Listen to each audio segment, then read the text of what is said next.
Here's a story everyone needs to know. Bottled water discovered to contain thousands of invisible plastic pieces which can seep into your bloodstream. And this might be the most important thing you need to know this year. Hello, welcome back, Happy New Year, and thanks for tuning in to another episode of Focus.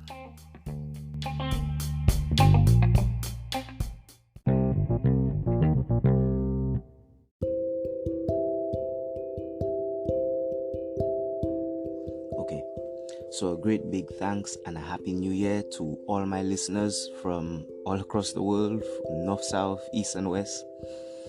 And I know I said the most important thing, and to many it might not seem like the most important thing, but let's just think about it like this. You know, some of those aches and pains and little things you keep feeling, those headaches maybe, anything that your normal doctor just can't explain. Maybe, I don't mean to worry you, just maybe, it might be something more. I did a podcast once about an entire town in America. I can't remember the name of the lake. Regardless, the fact was that every single one of them tested positive for extremely high levels of plastic in the blood. And because of this, many of them did see some kind of issues regarding health, and by the end of the study that was carried out, some of them were actually told to seek immediate medical help. So, once again, without bringing the mood down too much, welcome back to Focus, and I'm going to get right into it.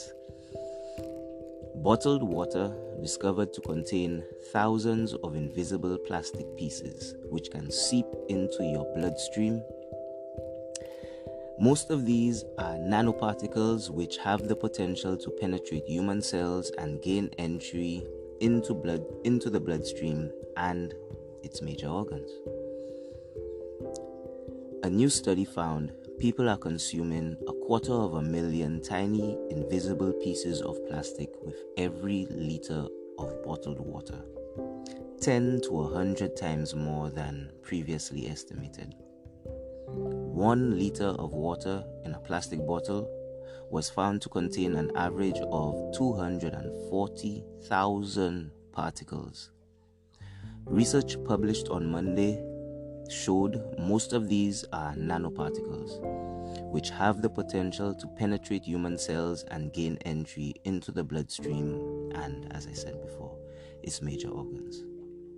The groundbreaking findings published in the Proceedings of the National Academy of Sciences, PNSA, journal show the extent of the plastic in bottled water, which was highly undervalued in previous studies. While microplastics have been found everywhere, from the deepest points in the ocean to inside our bodies from as early as birth. I'm talking the placenta. Each bottle was earlier believed to contain only 325 pieces on an average. But this new study by researchers from Colombia shows the presence of plastic particles is approximately 100 times more than that, challenging the previously accepted norms surrounding bottled water safety, which is why I really think this is a very important story. Most of these particles were coming from the bottle itself. According to the authors, these are particles that are less than a micron in size. Researchers have used 5 samples from 3 brands of bottled water in the US and found that plastic particle levels ranged from 110,000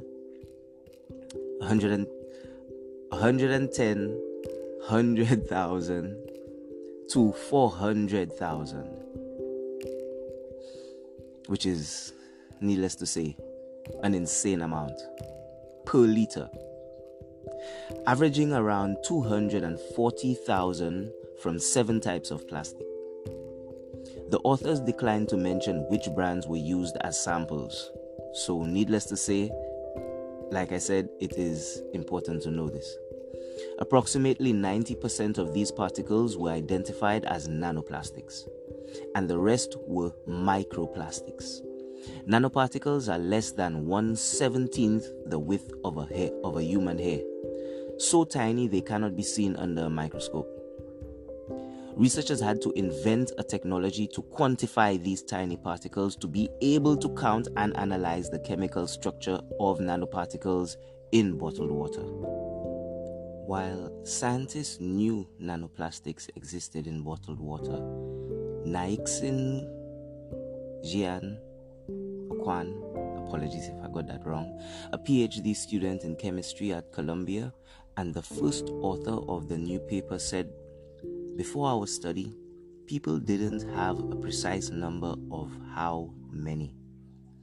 Previous studies showed nanoparticles of plastics can enter cells and tissues in major organs, move through the bloodstream and spread potentially harmful synthetic chemicals in the body, reaching the blood, liver, and brain.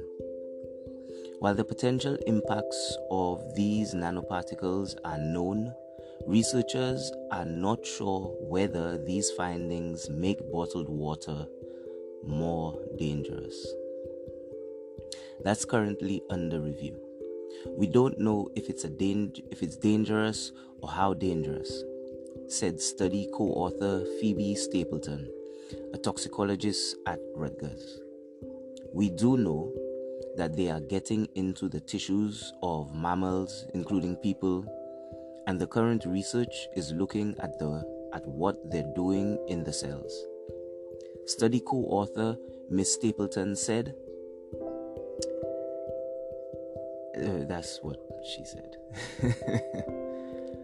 But like I said, I think this is quite important for everyone to know. I mean, at some point in stage, at what I can probably throw out there and think I'm probably gonna get a hole in one and say everyone in the world at some point in stage has probably come into contact with bottled water in some form, shape, or fashion. Now, anyway, I save that for the thought section. Thank you very much for tuning in to another episode of Focus. I hope you enjoyed the episode, and I'll see you soon. Like I said, the world is an amazing place. They created an entirely new microscope just to save our lives. How do you like that? Take care. Thanks for tuning in. I hope you have an amazing day, and if you're not, there's still time. Take care.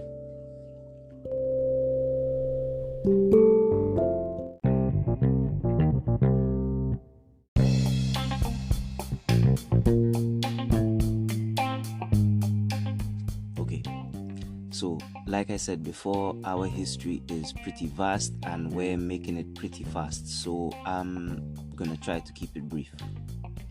Plastic, a polymeric material that has the capability of being molded or shaped, usually by the application of heat and pressure, and whatever mold you want it to become. Plastics are made from raw materials like natural gas, oil, plants, which are refined into ethane and propane. Ethane and propane are then treated with heat in a process called cracking, which turns them into ethylene and propylene. These materials are combined together to create different polymers. Plastic is a material consisting of a wide range of synthetic or semi-synthetic organic compounds that are malleable and therefore can be molded into solid objects. Plasticity is the general property of all materials that involves permanent deformation without breaking. Now, I had to emphasize on that last one because this is the problem we're having. Plastic is not breaking down. Everyone has had or been under this common misconception that everything breaks down to some degree or eventually, or our little old cells don't create or have that big of an impact on the planet itself. But the fact is, these plastics have been found in the deepest parts of the ocean to the highest mountains on the planet, and now in our bloodstreams. Now, the reason I point out the fact that this story, I say fact, it's not a fact, it's just my opinion, but nevertheless, this story to me is very important and everyone needs to know. And I'll emphasize once again the videos attached to these articles. I'll also mention the fact that I did another episode, or I suppose a mirror episode to this, but just covering a different article, slightly different wording, but with more emphasis on the video attached to the previous articles, the previous article mentioned as well. Either way, I digress. In this episode, or in this little section, what I want to emphasize is the fact that everyone is drinking bottled water. And not just the fact that everyone is drinking bottled water. In the process of us, or water being brought to us in many regions of the world, some like the UK still run on ancient pipes, and I say ancient because they're as old as the Victorian times. In America, you might find older sewage systems that trace back to, I won't say Abraham Lincoln, but probably Nixon, or maybe even Reagan. And if you're on an island, you might have never even seen an iron pipe pumping water before, and if you have, it's probably just out of the central processing plants themselves. If you live anywhere, how can I say this, hard to reach, on an island, you would probably see or find PVC pipes are widely used. If you don't know, PVC pipes are plastic, hard plastic, and they are used because they are, as I mentioned before, for their plasticity. You can run miles of this pipe without it breaking, and it will bend and shape and move with soft soil, which is often found on islands. But once again, I digress. The fact is that there are many studies that have also been carried out. I will try to see if I can find the story and add the link. Okay. So I can't remember all the ins and outs of the article itself, but the main highlight of it was the fact that when plastics are heated, they release more particles, or, since we know now, nanoparticles. Now, considering that in your average bottle of water you have over 240,000 pieces of nanoparticles, and there's this other study that has proven that when plastics are heated up, it means that the risk of this, how should I call it, plastic invasion is much greater than just bottled water. Many kettles are plastic, meaning every time you use one of these plastic kettles and you boil the water repeatedly, you are actively, maybe not consciously, knowingly, but you are releasing thousands of these tiny microparticles, nanoparticles, that are getting and breaking through the lining of our stomachs and getting into our bloodstreams. Now, that's like I said, the main highlight of this other article. But how would you say it, in the web that we call the net of things, it all intertwines. taking all of these facts into consideration, it means we need to be a little more careful how we use many things. Now, I know this next thing is going to sound counterproductive or counterintuitive, but if every time, considering that these plastics, and you might not recognize them in all their many forms, but anything heat resistant, flame resistant, water resistant has some form of plastic based polymer in it and is breaking down to some degree, and considering that it is waterproof, fireproof, heat resistant, all of these different proofs, these are the reasons why it isn't breaking down in the environment. This is the reason why it is getting into our food. This is the reason why it is now getting into our bodies completely, into our blood cells. And like I said, the effects are not completely known, but there are effects that have been monitored or observed, and like I said, many people have needed to seek medical treatment because of it. Now, it's really, I don't know how to say it. Call me a bleeding heart. I'd say it's really heartbreaking, it's really overwhelming, but at the end of the day, we don't know how this is going to affect our bodies, not just for the now. We have been using plastics for the last 20, 30, 40, close to 50 years, at least. We now know it's having devastating effects on the environment. Not only that, we now know it's having devastating effects on our bodies.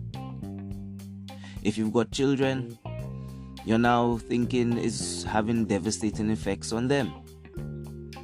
Now let's think about the next move on the checkerboard. I say checkers because if you see, we think chess, we're just gonna get consumed within ourselves, lost in the rabbit hole, I think some would say. But I digress.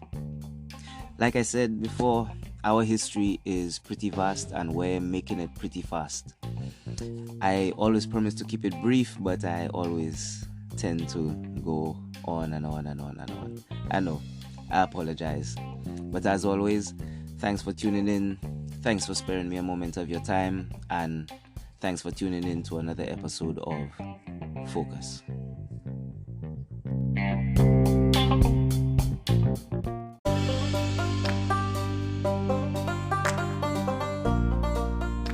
For links to the articles, check out the episode description.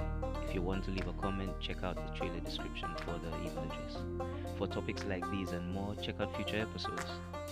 Like I said, the world is an amazing place. There's a lot going on, and sometimes we just need to take a moment to focus.